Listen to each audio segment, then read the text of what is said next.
Ron, welcome to the Rio Grande Valley. How have your first few days down here in the valley been like for you?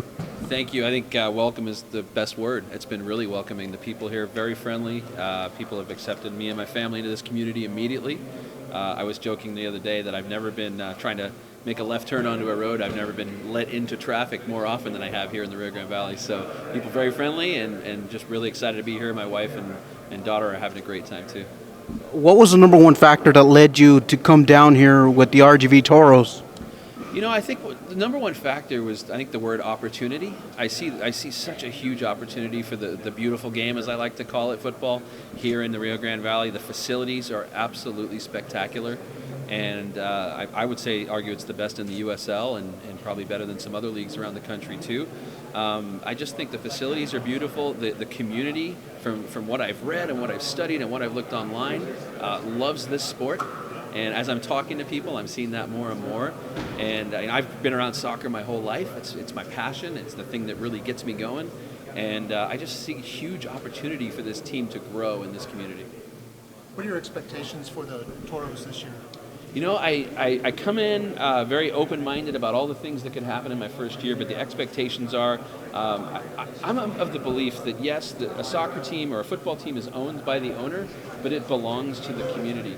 So I think my expectations are this is a team for the Valley, and we're going to make it a team for the Valley. And on the business side, of course, in the front office is what I can control.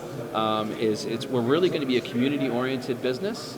And at the end of the day, that's what a sports team is a business, but we want to make it for the Valley. It should be owned by, there should be a feeling of belonging for the residents of the Rio Grande Valley, and that's what I've been able to do in my career in other communities, and I don't see anything different happening here.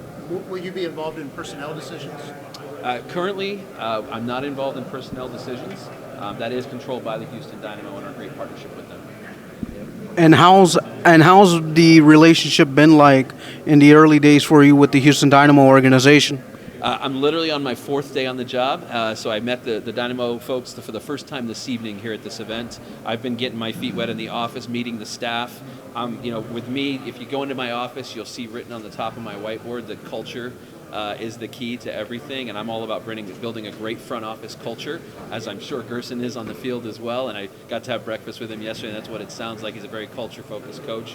But for me, it's about creating the right culture in the front office, and then I can answer that question better when I got to know the Dynamo guys a little bit better too. What is your background? So background, I was born and raised in England. I was born about a mile from Anfield, so I'm a diehard Liverpool fan. I'm a Red. I like that. Other Liverpool fans. But I lived in a town called Chester, which was about 20 minutes outside of Liverpool. And what's cool about that is I got to see two levels of football. I got to see Liverpool, but I could only afford a ticket, once a year or so. But I got to go see Chester City play all the time, which was the local community club. And what I ask to residents of the Valley is, you may have your Premier League team, you may have your Liga MX team, but this is your team. This is the team for your community, and we want to represent that community in the best way possible. And so I asked people to kind of take the same approach I did. I would go to the Chester City games as my local community team, and then I had Liverpool, which was my team as well. You can have two teams. They're different, non-competing leagues, and really that's a bit about my upbringing. From there, I've been in the business world before. I started my own business. I had my own business for 10 years. Started a PDL team, which is now called USL League 2.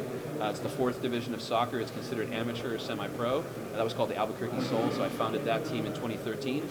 We had a lot of success in that league, and then I helped co-found New Mexico United with an incredible ownership group in New Mexico in the USL Championship. And if you haven't heard of New Mexico United, we had a tremendous first year, number one in attendance in the league last year, 12,700 fans a game. And a lot of it, I think, was because we made it New Mexico's team. And New Mexico really has a sense of ownership of that club back in New Mexico. So I'm really excited for them to come out. I think it's May 16th when I get to host my former teams. You had that success in New Mexico. What can you do to kind of replicate that here in the Valley? Good question. I think to try to, I'm not looking to copy and paste kind of what we did in New Mexico, because that's a different community. Right now, I'm here to talk to people, but more so, I'm here to listen. I want to listen to the fans. I want to listen to the media. Sorry about that. All right. Sorry, where were we at? Just to try and replicate what you Yeah, so I'm not here to copy and paste what we did in New Mexico. I'm a true believer in you can learn from experiences in any part of life, whether it's your career, your personal life. And we had so many cool experiences in New Mexico that I learned from. Some of that stuff may work here, but some of it might not. So I'm here to listen. I'm here to learn. I want to talk to all the soccer fans in the Valley. I'm an avid fan of Liverpool. Like I said earlier, I'll be going out to watch those games. I'm a Liga MX fan in general, just because I love good soccer. So I want to go watch games, talk with fans, have a beer with fans, whatever it may be. I just want to learn what it is that this team means to this community, or maybe more importantly, what should this team mean to this community, and then bring it to the community. Because like I said, a football team belongs to the community, not necessarily just the owner that runs the team.